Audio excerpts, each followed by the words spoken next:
Last fall, last spring, Mother Corey asked me to share what worship experience, what meant to me, and try to say a special worship experience. Well, let me start with a brief faith background. I'm Nancy Estes. I am married to John Estes, who is a lifelong Episcopalian and grew up in this parish. I was baptized at First Christian Church in Abilene, Texas.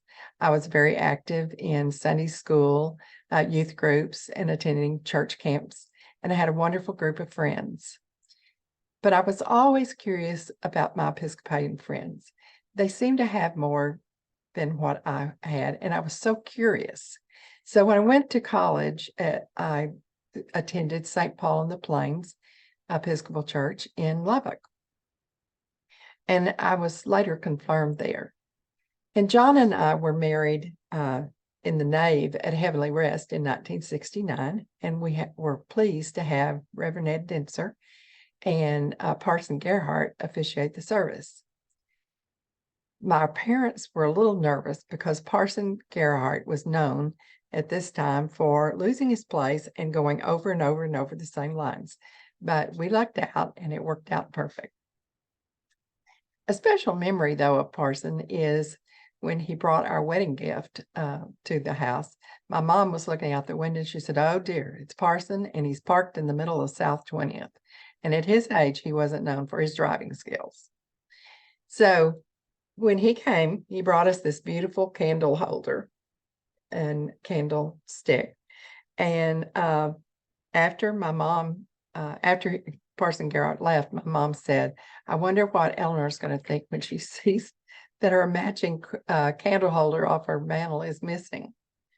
After the wedding, we moved to Lubbock and attended St. Paul's until 1977, when we moved back to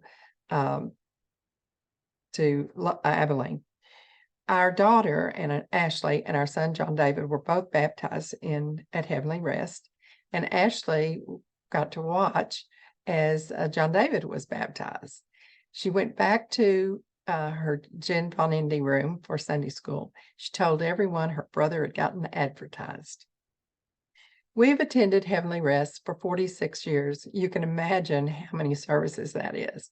And yes, young parents, there were times when it was very difficult to be in a worship mood, when you've gotten everybody fed, hair combed, dressed, and back in church. Always took me a few minutes to get back to the place where I should be in worship.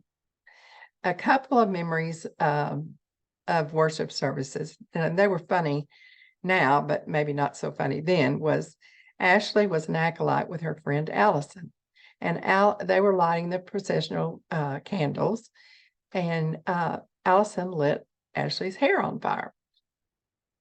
Quickly, an altar guild came and put the fire out. But from that day forward, Reverend Puckett kept a watchful eye out for those two, and especially when they served together.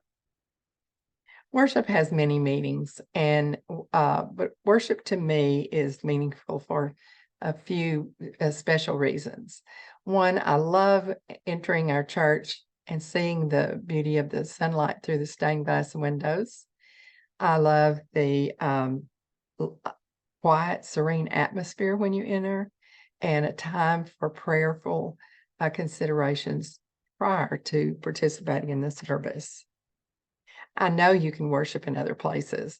You can worship at your lake, your ranch, your might be on vacation, and you can witness the beauty of God's creation around those things.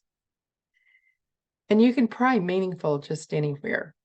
But so you may be asking me, why in the world would we worship in church?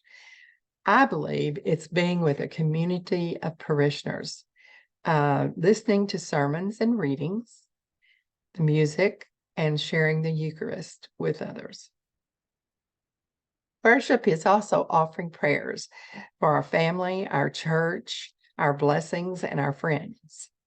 And worship is loving those who are hurting, the hungry, the lonely, the imprisoned, and those who guide our country, for those that lead our Episcopal Church and our national church.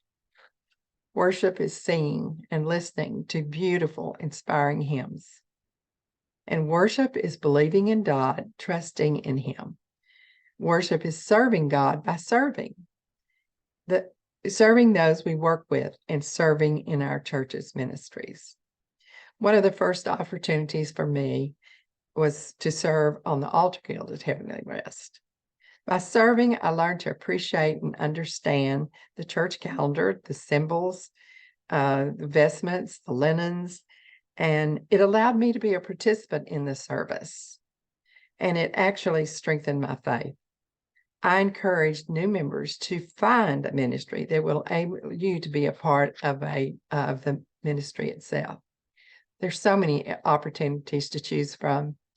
The music ministry, ushers, Hound Guild, lectors, breakfast on beach, food pantry, thrift house, or teaching Sunday school, and there's many others.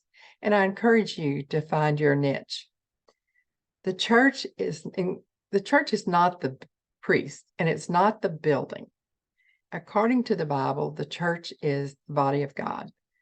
All of those who are placed their faith in Jesus Christ. Each member is responsible for the church's welfare by participating in stewardship and sharing in its privileges of membership. Won't you join us for worship, please?